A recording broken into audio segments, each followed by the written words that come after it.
Today's webinar is titled How to Get Production and Maintenance Working in Harmony to Improve OEE. Presenting the session today is the founder and president of CTPM, Ross Kennedy. Since CTPM's establishment in 1996, Ross has developed an improvement methodology that is centered around progressively developing and engaging all personnel to identify problems at the earliest possible time, solve them to root cause, and share the learning. Over this time, Ross has become recognised as Australasia's leading authority on total productive maintenance and CTPM's Australasian TPM and Lean approach to operational excellence. So with that being said, I'll now pass it over to Ross. Thank you. Thank you, Nelson, and welcome everyone to our webinar today.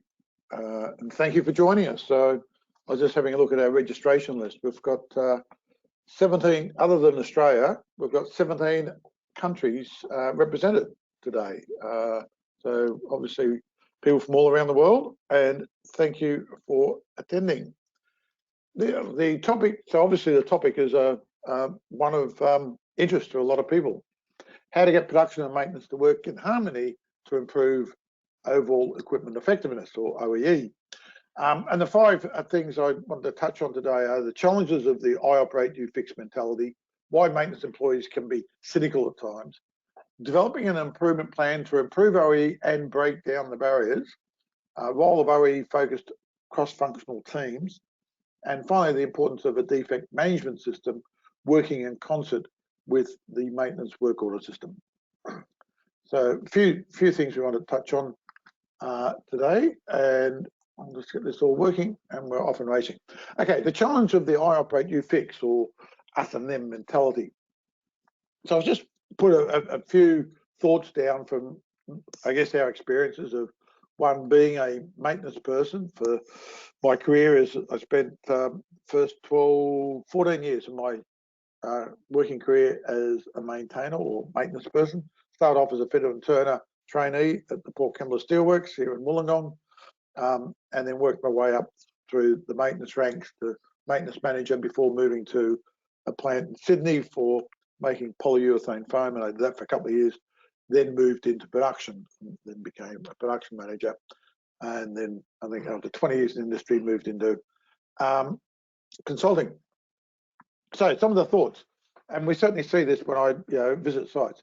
Operators are often rostered off or allocated to a different area when regular planned maintenance is conducted, and hence often unaware of what has been done. And again, there's no relationship building. Whereas maintenance are often do their regular planned maintenance when operators are not around, so no chance to build positive relationships. So that's one observation. Another one, operators are often not trained in the functioning of their equipment, and hence often advise maintenance that it's broken, or where they call them for a breakdown. What's wrong? Oh, it's broke. Come and fix it. And on the maintenance side, often you get their time wasted when called to breakdowns because no one has explained exactly what is wrong. So they get there and then they go, had I known that, I would have bought this technical information or the special tooling or whatever with me. So they have to go back to their workplace or their workshop compound and get what they need, and then they come back again. And it just frustrates them because it's wasting their time. The other one is operators are often not properly trained using training within industry, TWI, principles. That's the training method developed during the Second World War by the Americans to support the war effort, and was picked up by Toyota after the war and used by Toyota so that they could quickly skill up very competent and very highly quality focused people at all the new sites as they expand around the world. That's a well-proven way of training people. So operators are often not properly trained using training within industry principles to operate the equipment, and hence can make inappropriate adjustments when things start to go wrong.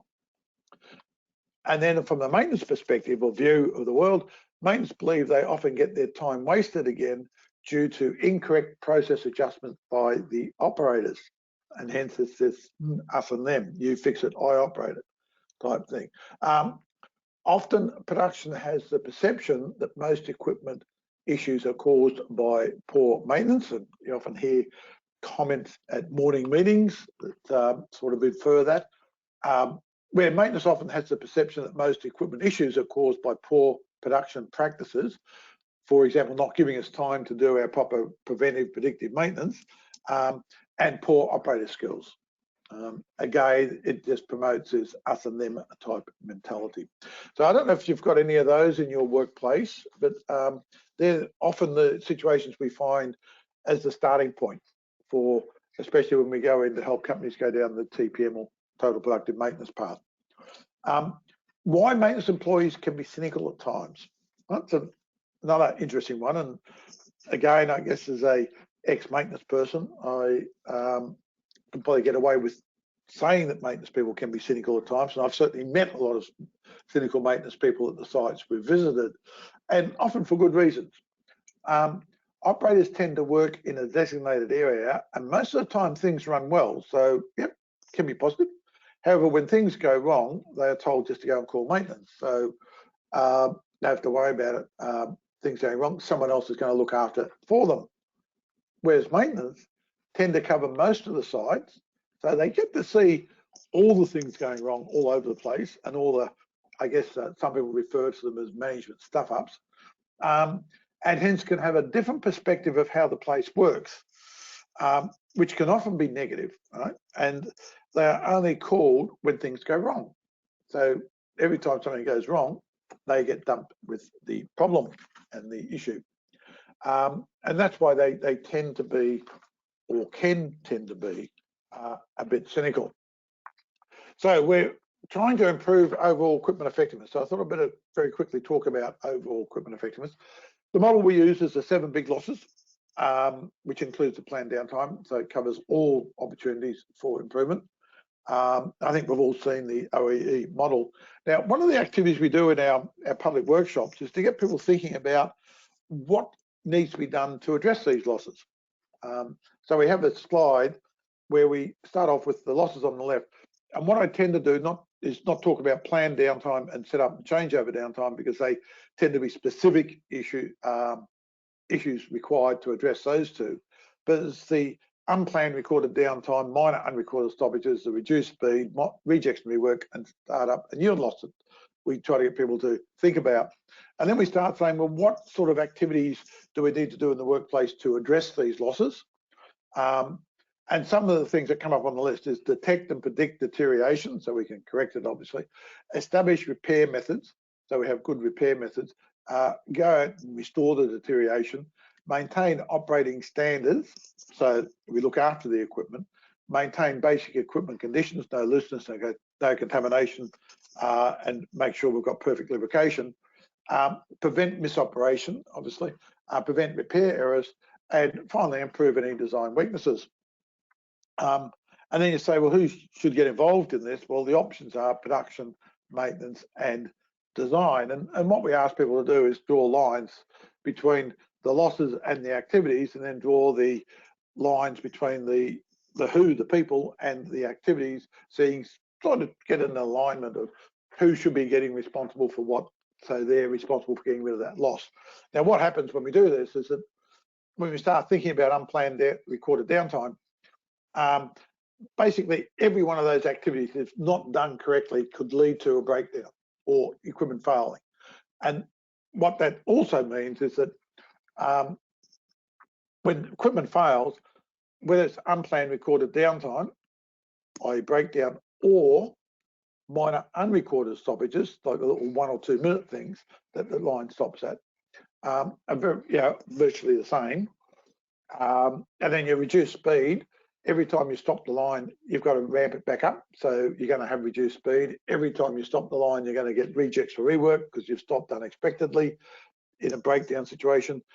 And again, when you start up, you're going to increase. The more startups you do, the more startup and yield losses. So all those activities have an impact on all those losses. And when we start asking people about who should get involved, when you look at production, they really need to get involved in different aspects, but just about every one of those losses. And the final answer is that to get rid of every loss, you need to do all the activities, and to do all those activities, you need all both production, maintenance, and design technical support people involved. So that's one of our learnings about OEE. The other one is, what have we found when analysing the OEE gap? Now, you have your current OEE performance. There's this ideal target OEE performance, and we get sites to look at each of the 7 losses, and based on business requirements, say, oh, we will need to do X number of setups, so therefore we're going to have a certain amount of setup downtime. We will stop the plant for preventive maintenance every so often, or we will do a clean for inspection, or we will stop for lunch and we won't hot seat the plant. Whatever the assumptions are, you come up with your target OEE, and then you have a gap. And the whole idea is to close the gap, obviously, to improve your capacity and free up time for improvement activity. So what we've found with that gap, if the current OEE is around about 50 or 60%, then about 50% of the gap or the losses are people development related compared to technical related issues. Now, what do we mean by that? Well, a lot of companies, when they're trying to improve OEE, will look at the top 3 losses for the week, for example, and try to work on those top 3 issues. And what you find is that's all very good initially, but after a while things plateau out and you just don't get anywhere.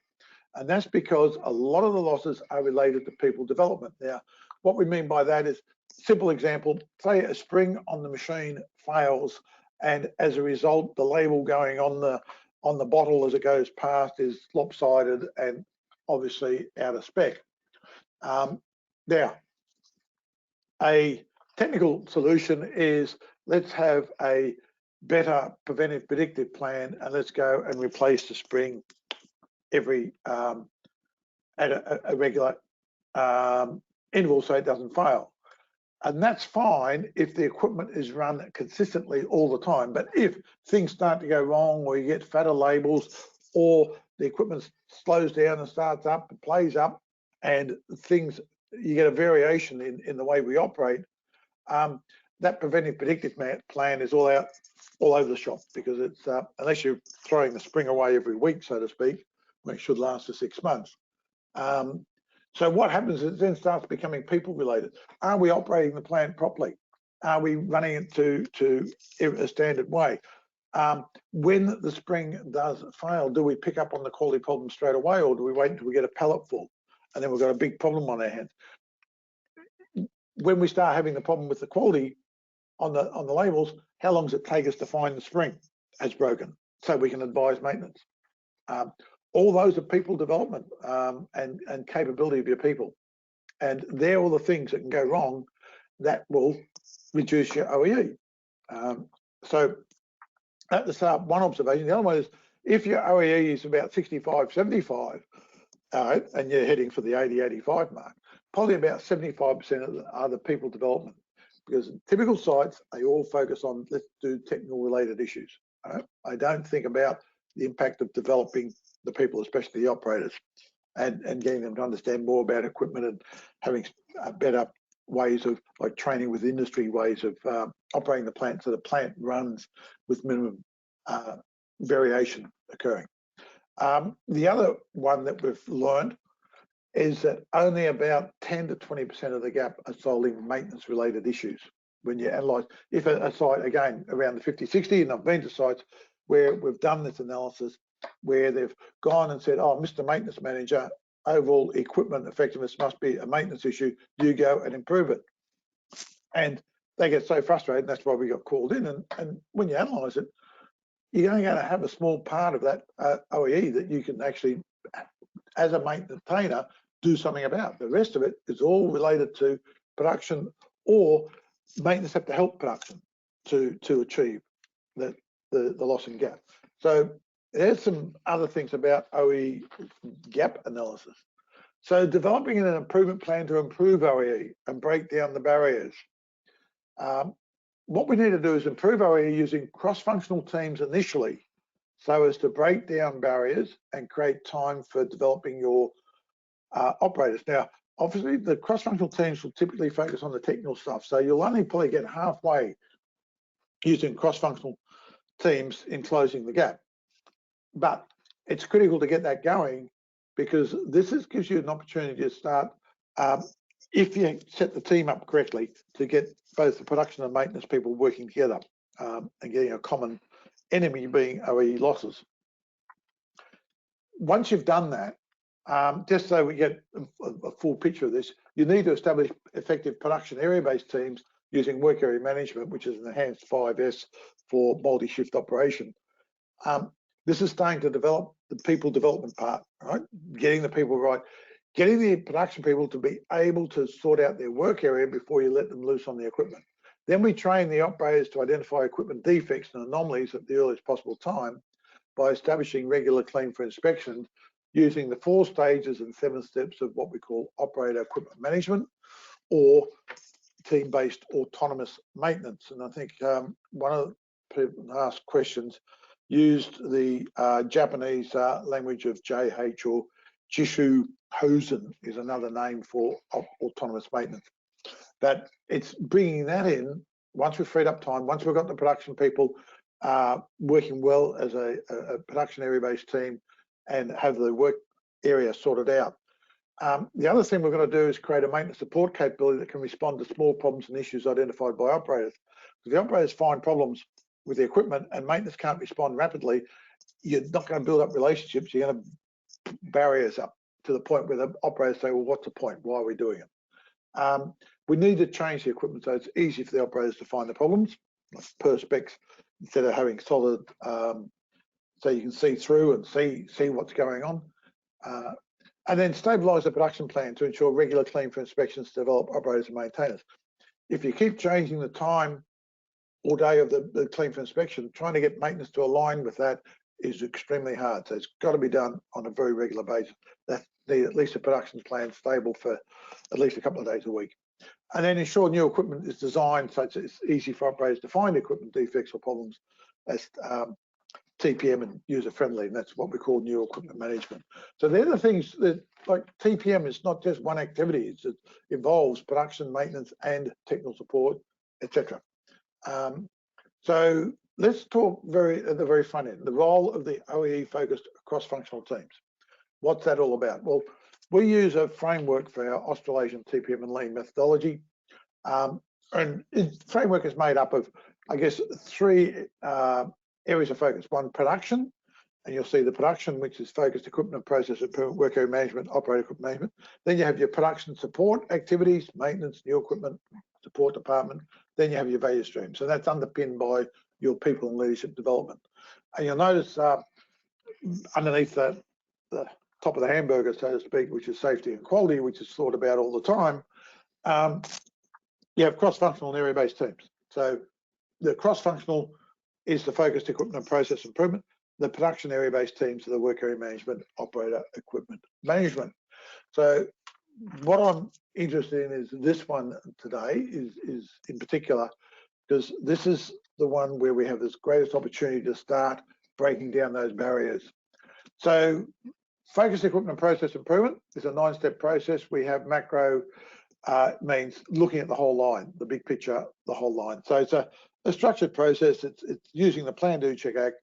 The key points here is that there's this, after step 5, there's a presentation, what we call a midway presentation, to get approval from management that, yes, these are the improvements we want to implement to enhance OEE. And also the focus is very much about understanding all OEE losses and then working on the ones mainly technical that we can do something about within a set time frame. Team normally meets weekly, spread over 12 weeks to minimise disruption to their normal job, and also giving time people to think and do things.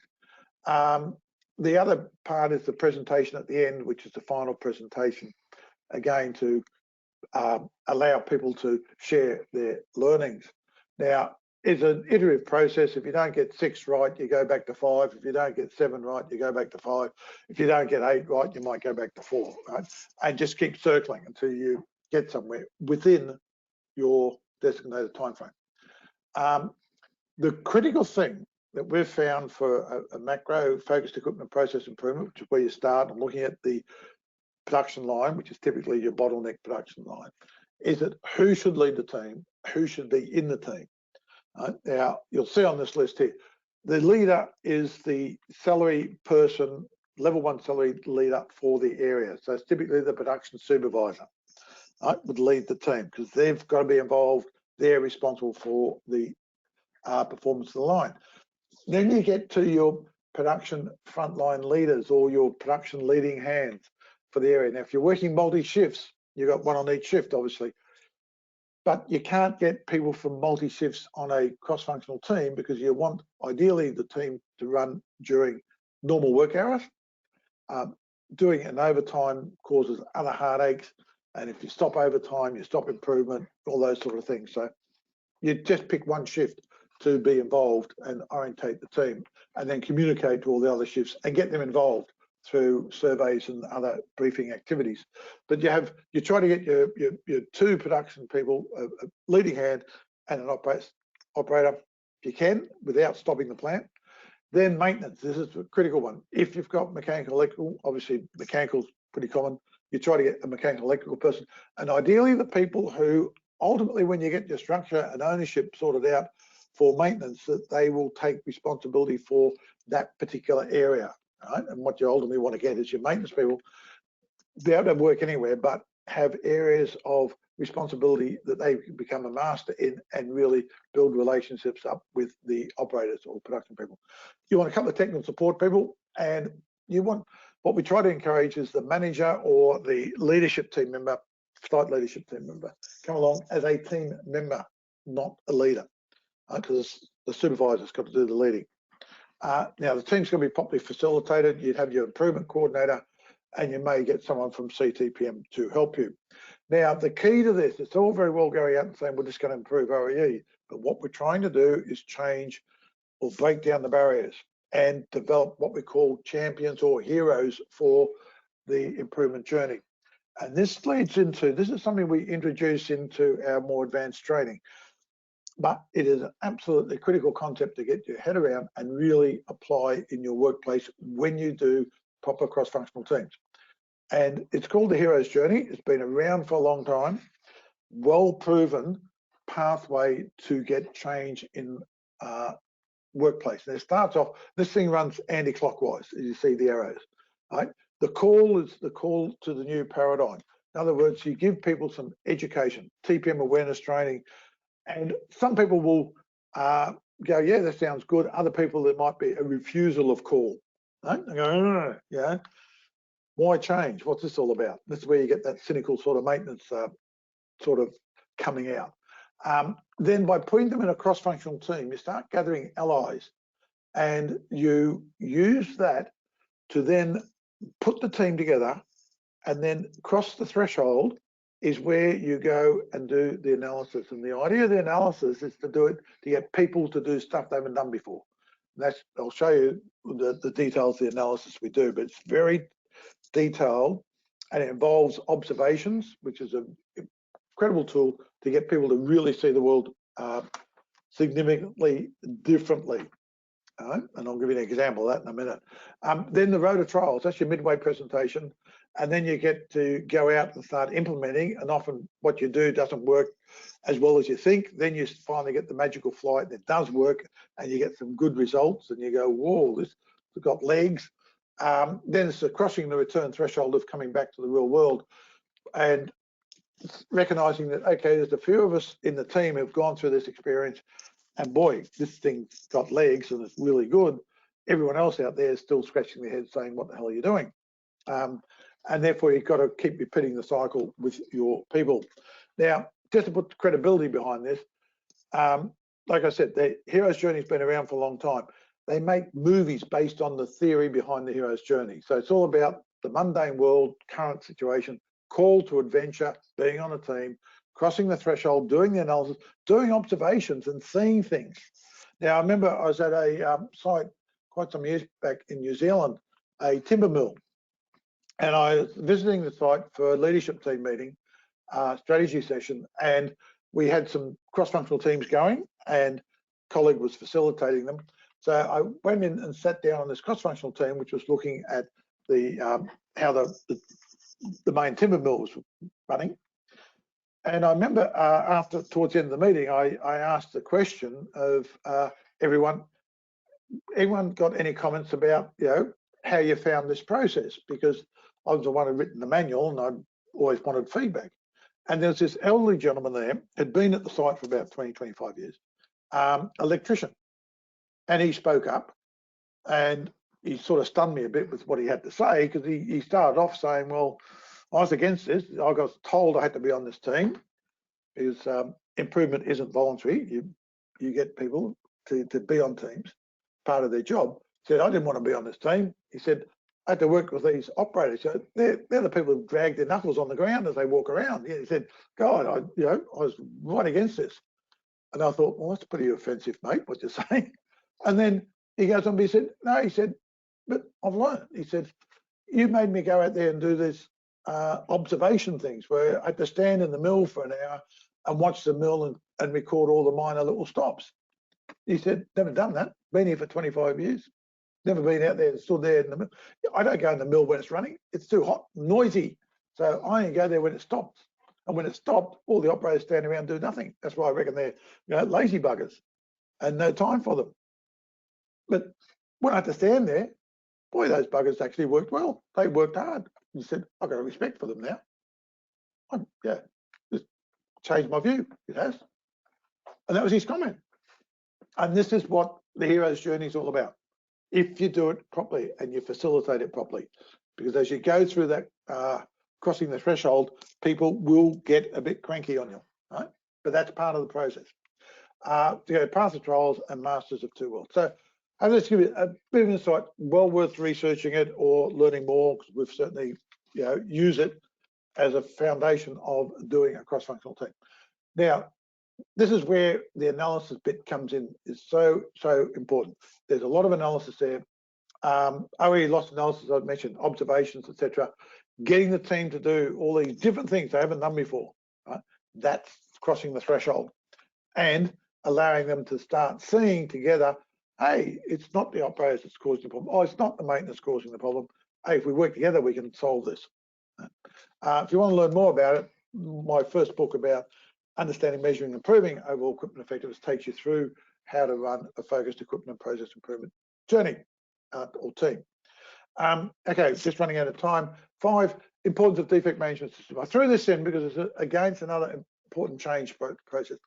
I've seen organisations where they start going and finding defects, and they instantly, every defect they find, they put on the work order, and it just clogs up the work order system. For example, here at B&D Doors, one of our clients, they did an initial clean for inspection on their main line where they're making their panel doors. So they start off with Corla steel and press it all out and stamp it, and put holes in, join it together, and out comes the door. When they did their clean for inspection, that's how many defects they found, quite a lot. Imagine putting all those through a work order system, right? When a lot of them could be fixed within the next week or so, just as during further clean for inspections by the maintenance person. So you certainly keep them recorded, but you don't clog up your system. The system, the way you use systems is also has a big impact on changing people's behaviour. And that leads me into this slide, which we use, we found very powerful. It's about TPM and culture change. Everyone believes in, oh, you've got to do change management this and change management that. Well, no, you do the journey such that you are actually changing the culture as you go. And the logic behind that, or the learning behind that, is if you think about it, what we're trying to do is change the behaviour of people, change the behaviour of the maintenance and the operators so they get on and they work in harmony. Now, what influences that? 2 things, environment and attitudes. And we know maintenance people can be a bit cynical, right? So attitudes are a long-term thing, right? They're made up through experiences, relationships, knowledge and skills, and you don't change them overnight. However, if you start changing the environment, often you'll get a change of behaviour. So if you get the right structure so that people have a sense of ownership, where there is a maintenance person who's responsible for that line for improvement activity, right? And you have maintenance and production on the same roster systems, so they're aligned or supportive, so they can work with each other, right? You start to create an environment where you'll get different behaviours.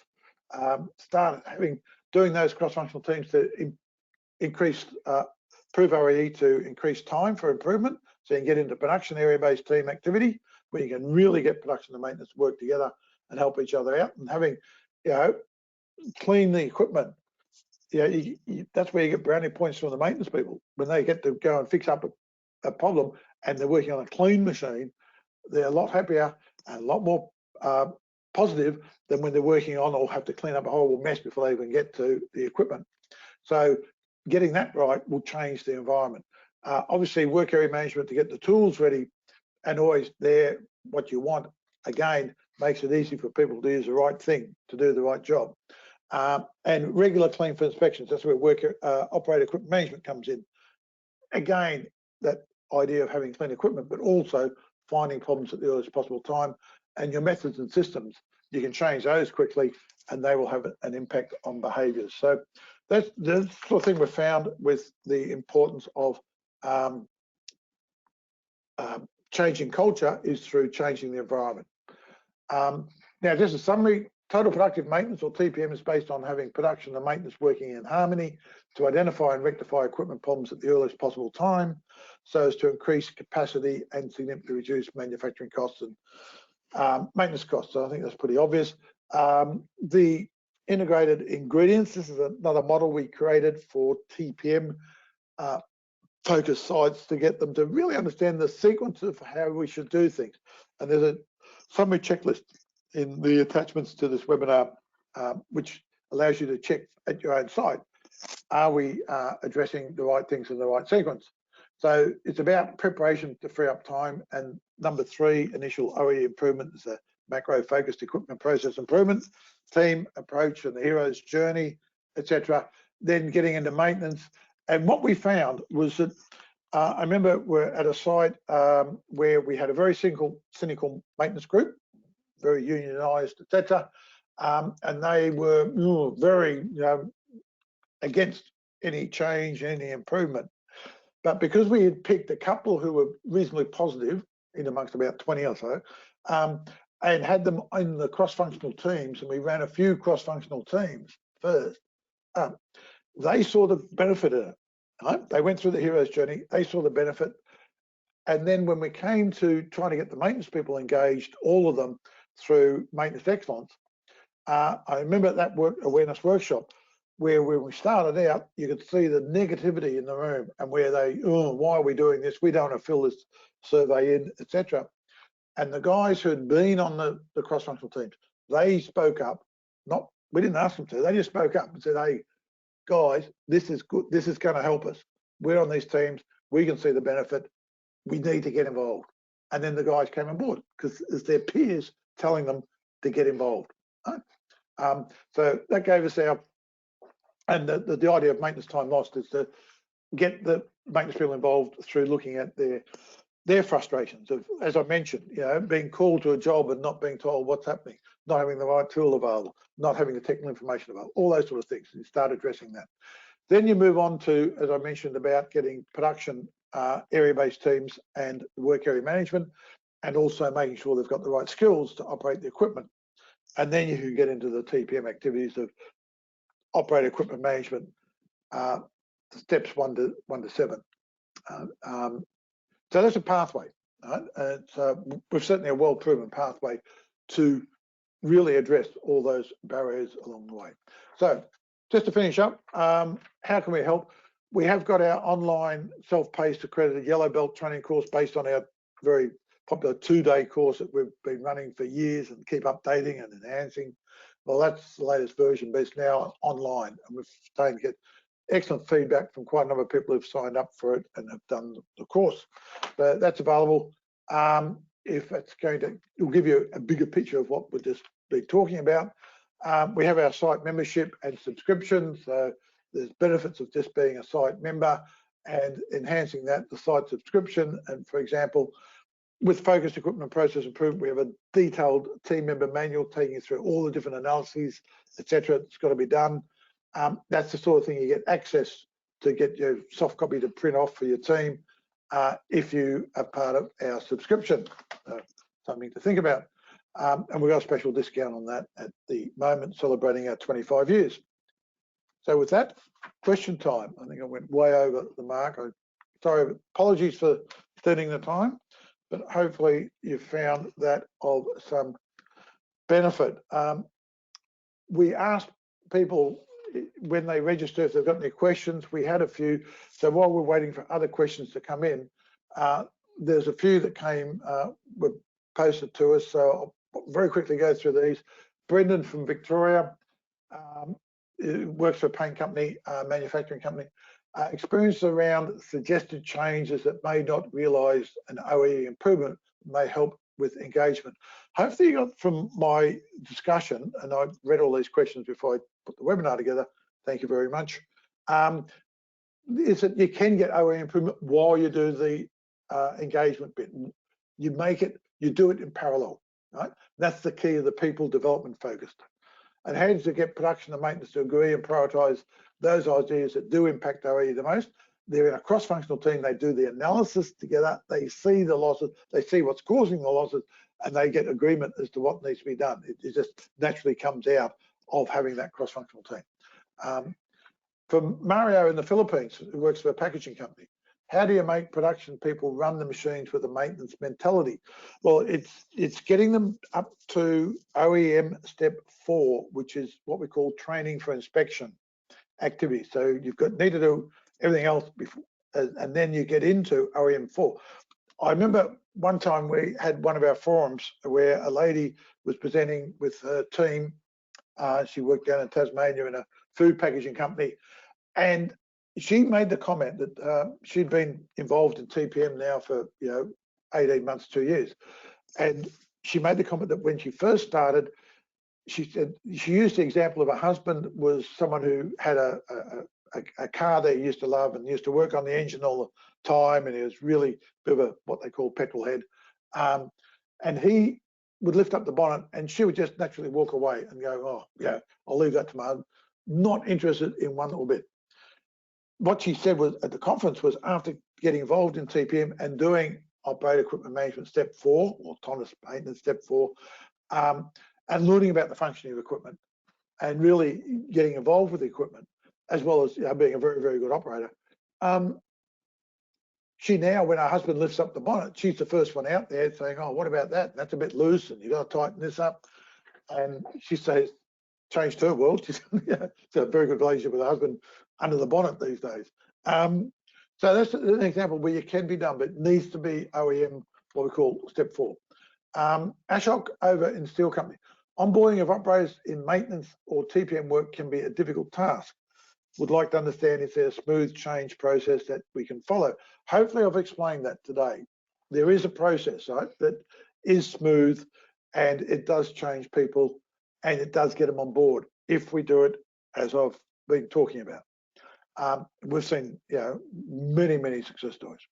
And then so in India, please talk about the difference between outcomes of, as I mentioned, that Jushin Hosen or autonomous maintenance. Steps 4, 5, and 6 in terms of loss level achievement, and also JH with PM is preventive maintenance operator abilities. I've covered part of it. That's a pretty deep topic you've got there, and I think maybe it's probably better covered in that strategic introduction to Australasian TPM online course. So you might want to give that a go, and that will give you a lot more insight. If not, maybe offline we can talk about it, or email me and we can I'll go through a lot more detail, because that itself is probably another topic for a webinar. And Colin over at USA from MIT in Boston, I assume, wonderful place. I'd love to touch on how unions can help or hinder the TPM transaction. Well, I mentioned a little bit about unions. Unions, we find, are once I understand TPM, because basically you get the equipment to run better, you have less accidents, it's a safer workplace, and therefore the unions support safer workplace for their members. So they see, and provided it's all done in normal time, and we've never had a problem with unions once they understand, and again they see, and we always try to get, if there's union delegates involved, to get them on the cross-functional teams early on. They take them through the hero's journey, and boy, do they become heroes, and they really promote what's going on. So anyway, thanks for those questions and comments, really appreciate it. And back over to Nelson. I don't know if there's any more questions or comments, Nelson? Yes, we did get a question through the session from Paul, and the question was, how much does good proactive leadership influence operator culture in working together with maintenance? Well, the whole journey, the thing I always say to people, when you start the improvement journey, especially TPM and operational excellence, it exposes leadership weaknesses, very much so. So when you put the cross-functional team together, you want the production leader to be the leader of the team. And if they're not good at doing that, one exposes it very, very quickly. Then that doesn't mean you then go and bash them up. It means you've got this opportunity to see their weaknesses and work with them to develop their leadership skills. And then when you move into production area-based teams, again, it really gets the opportunity to develop their leadership skills. And we actually have training modules we inject in there to help support that. And the other point is having the manager on the cross-functional team as a team member. What we find there is it gives them new enlightenment about what this is all about and the frustrations the operators are having, which they have no idea of in most cases. And then they learn to be better at leading and managing. And again, this is where having an external facilitator can be really helpful, or having a very good internal facilitator. But what you're trying to do is to facilitate the manager. And I've had teams where the manager, you have the team and you want the leader to lead it, and all the manager does is talk. And I remember that happening at one team, and the next meeting I spoke to him before the meeting, and I said, we've got to cut out you talking so much. You've got to listen and let the team and the team leader do it. And I said, I'll sit next to you, and every time you start to talk too much, I'll kick you under the table. And boy, I kicked him about 10 times that next meeting. But by the third meeting, he'd shut up, right? And he'd started listening. And by about 6 weeks into it, he was, whoa, this is really good. I'm learning a lot. So great opportunity if we, again, by structuring up the team and having a proper structured approach to it. So thank you for that question. Hope that answered it. Yep. Okay. I think that's all the questions we have. So I think we'll wrap it up for the session. So just a reminder that a link to the recording of today's webinar, as well as the summary checklist for Australasian TPM, which Ross mentioned through the session, will be provided in a follow-up email this afternoon. So please feel free to share it with your colleagues or rewatch it to take in all those key learnings. And that brings us to the end of today's webinar. So we hope you took some learnings away from the session. We encourage you to complete the feedback form after the session to let us know how it went.